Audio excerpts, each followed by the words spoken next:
In an interview with Bloomberg, Prime Minister Netanyahu says he's willing to make concessions to the Palestinians if needed to reach a normalization agreement with Saudi Arabia, and insisted he will not allow any coalition members to interfere. My sense is we're going to realize that despite whether we have formal peace or not.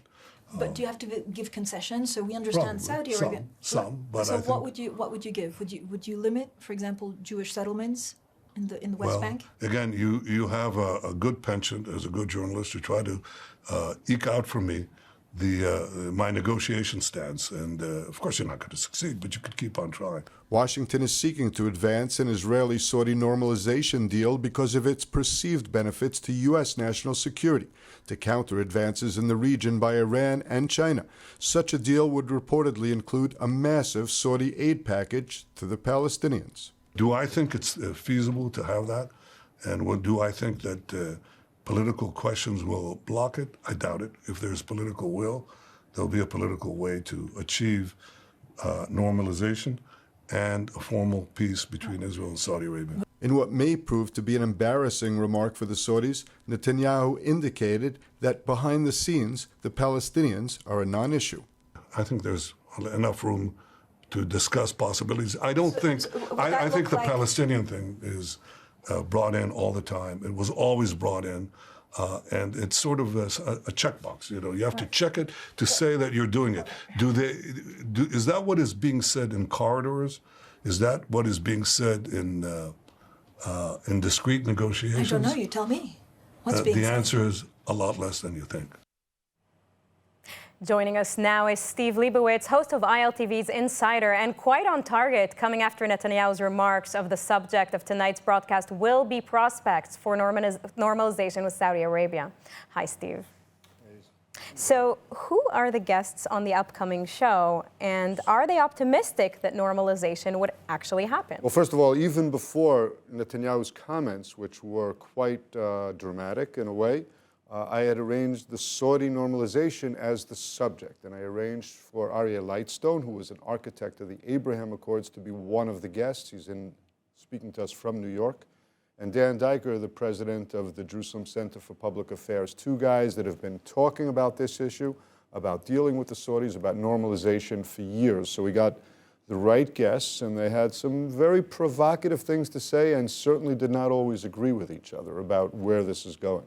I think what the Prime Minister just said is something very important to pay attention to. Whether normalization with Saudi Arabia is public or less public, it doesn't really matter, because Israel and Saudi Arabia have a functionally normalized relationship on a number of different aspects. Security, for sure, business, commerce, strategy, vision for Saudi Arabia 2030, where Israel is a partner in innovation and technology, for sure. So I think whether there's full public above-the-radar normalization or not, I think the Prime Minister suggested, and I would also submit that the relationship between the kingdom and Israel is actually is a stronger one, is stronger than people understand it to be, and it need not be a complete above-the-radar, loud public normalization deal with ceremonies the way we had with the Gulf states, with Bahrain, the UAE, and Morocco in 2020.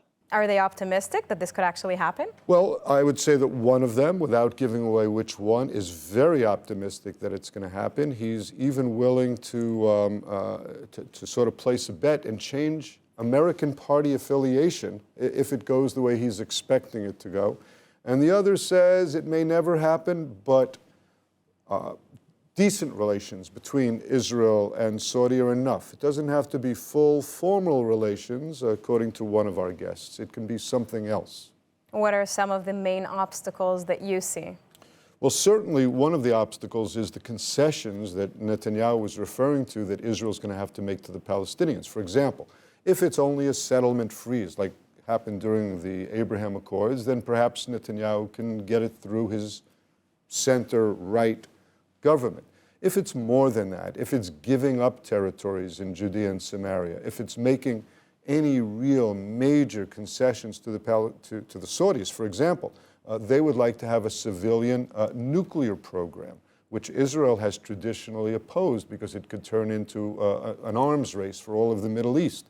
So there are definite obstacles standing along the way, but there's also a will to make it happen. Well, some people have issues with the concept of normalization with Saudi Arabia for different reasons, for human rights reasons. Does this subject come up on the show at all? I raised it. I wanted to know why nobody's talking about the death of the journalist years ago, Khashoggi, who was murdered, some would say by MBS, or MBS had it ordered.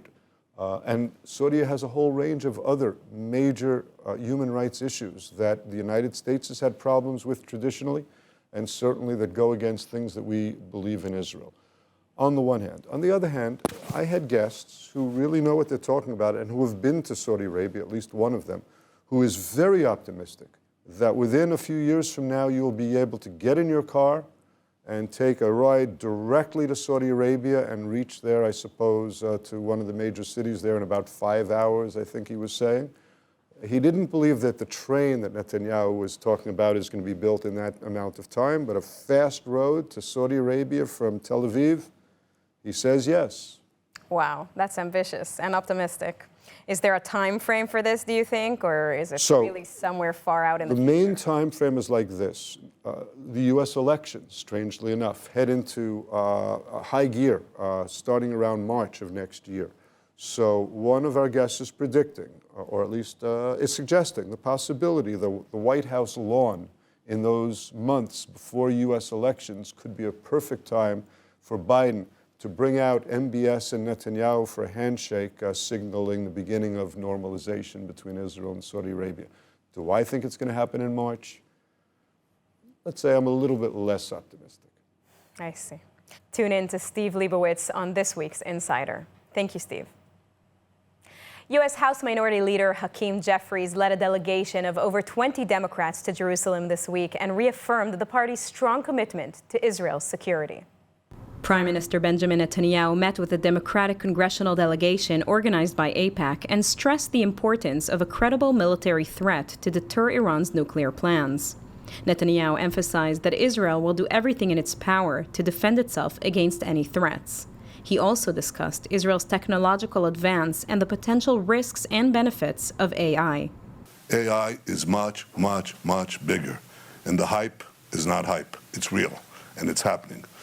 And I think the future belongs to those who innovate, but the future also belongs to the free societies who cooperate with each other to assure that our people, our citizens, get the benefits of AI and not its curses. And we have plenty of both. So I think in this regard, and in many other regards, Israel has no better ally than the United States, and the United States has no better ally than Israel. In a meeting with Israeli journalists, House Minority Leader Jeffries emphasized that the U.S. will ensure Israel's military edge regardless of the outcome of the ongoing judicial reform debate in Israel. U.S. President Joe Biden previously expressed opposition to Netanyahu's push for changes to Israel's judicial system without broad support. The passing of the first major piece of legislation in July drew public dismay from the White House. However, the ongoing mass protests in Israel against the judicial reform were viewed by Jeffries as a sign of strength for Israeli democracy. He highlighted the shared challenges both nations face regarding the nature of their democracies. With us to discuss the Democratic congressional delegation and U.S.-Israel military ties is Ambassador Yoram Ettinger. Yoram, thank you for joining. Thank you. So we're seeing a Democratic congressional delegation led by the minority leader with a strong pro-Israel message. Is this a sign of bipartisan support? Well, it's a sign of the systematic support of Israel by the legislature, while all presidents, but for one, Trump, pressured Israel. And this is a reminder to the Israeli government that in Washington, there are two joint drivers, namely the executive and the legislature. Both have equal power. They are co-equal, co-determining, and Congress has played traditionally since 1948 a major role in expanding the strategic ties between the two countries, even when presidents were very reluctant, it was Congress that forced upon the White House number of very crucial items of cooperation, mostly in the area of defense. Some are also in the commercial area. Hakeem Jeffries said that U.S. military support would be unaffected by differences over the judicial reform. That must have been good for Prime Minister Netanyahu to hear. Well, it's the reality. It suits American interest. We should wake up and, in a way, get rid of the misnomer of foreign aid. Israel does not get foreign aid from the United States. The U.S. invests in Israel and gets a return on investment, which is an annual few $100 in dollar terms, namely much, much greater than the scope of the $3.8 billion of foreign aid. And just to give one of many such examples, Israel is employing American combat aircraft, the F-15, F-16, and F-35, for which Israel obviously is very, very grateful. But we return something which the U.S. does not get from anyone else, and that's the Israeli experience, which we share with the U.S. Every single day, the Israeli Air Force shares with the manufacturers of the combat aircraft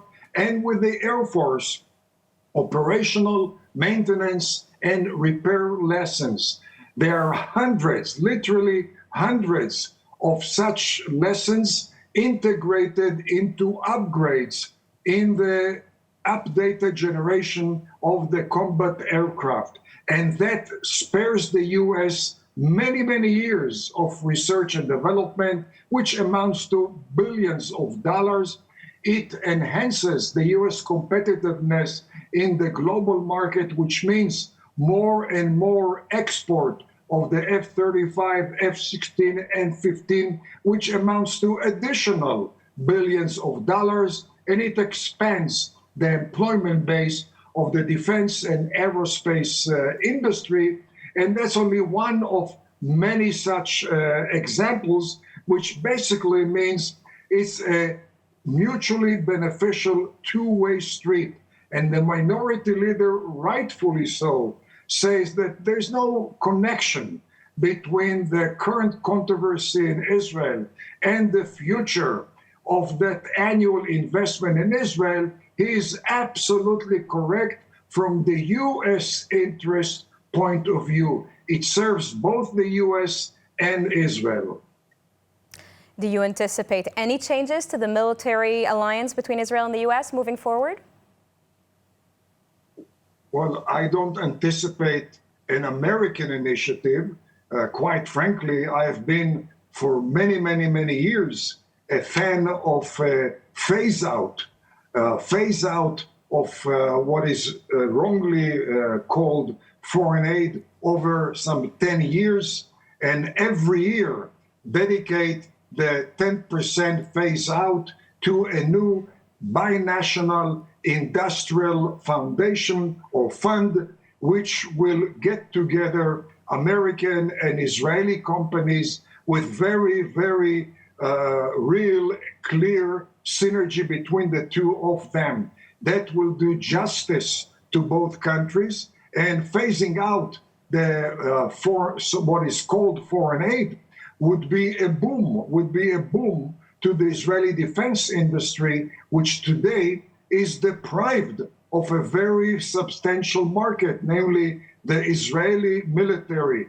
Israel must get its military systems from the U.S. due to the links attached to foreign aid. And once we phase it out, it will be a major tailwind to the Israeli defense industry.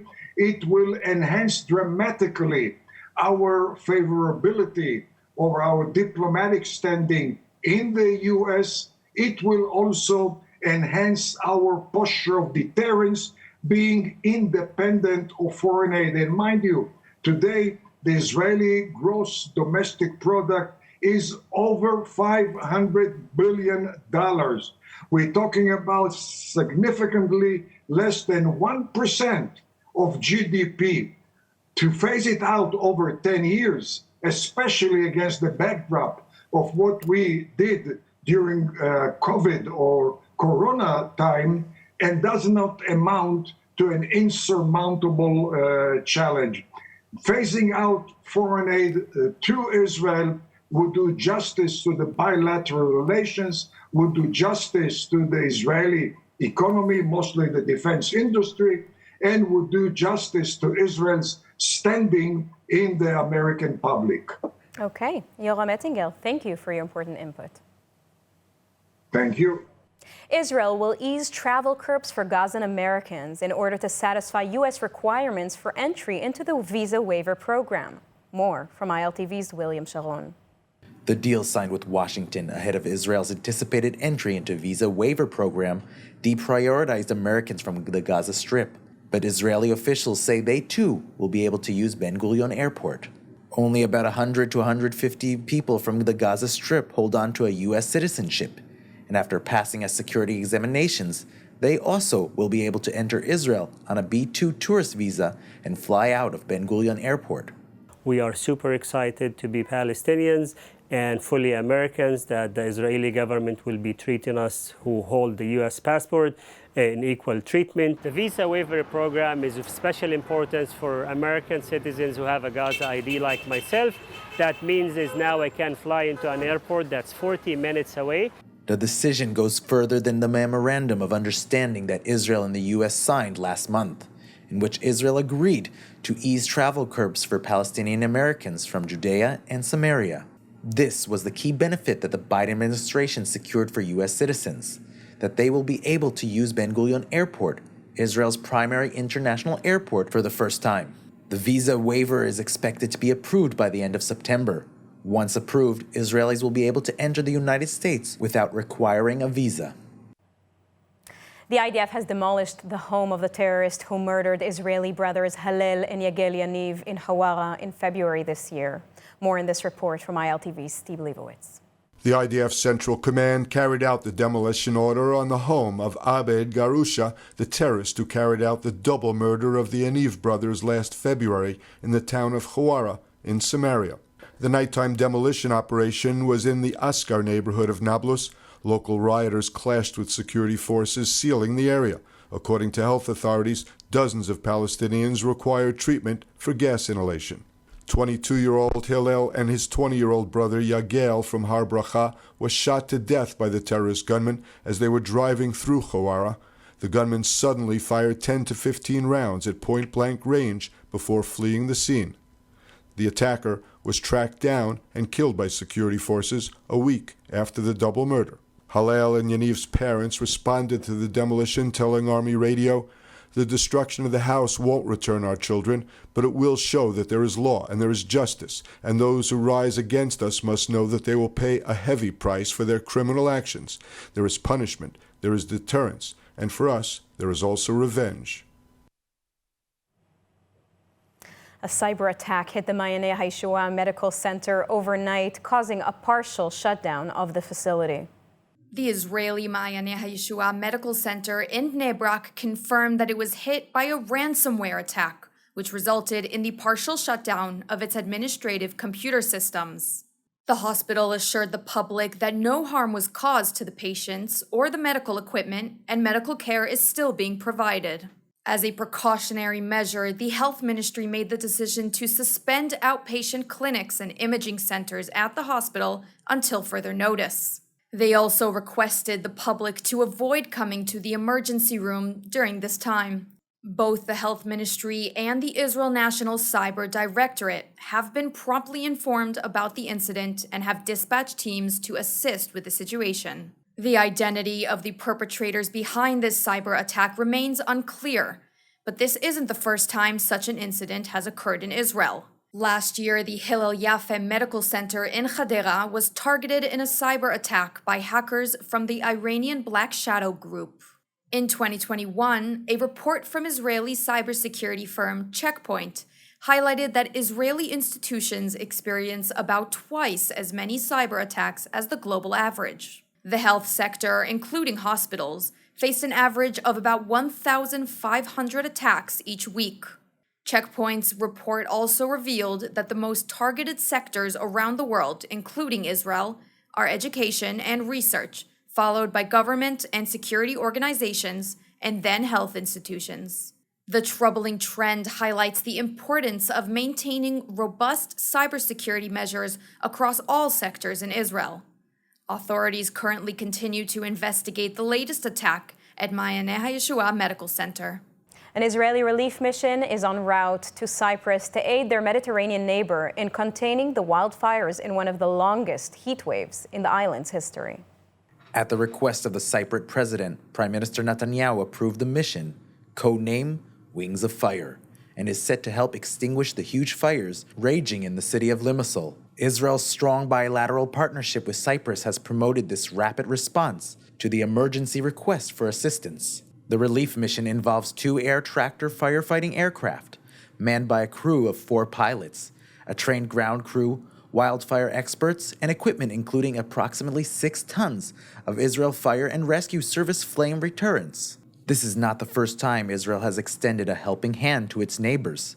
Just 2 weeks ago, an Israeli mission returned from Greece after helping extinguish wildfires in several regions there. In 2021, Israel also deployed firefighting planes to Cyprus to tackle fires that threatened the island. The mission reinforces the spirit of collaboration among Mediterranean nations in time of crisis.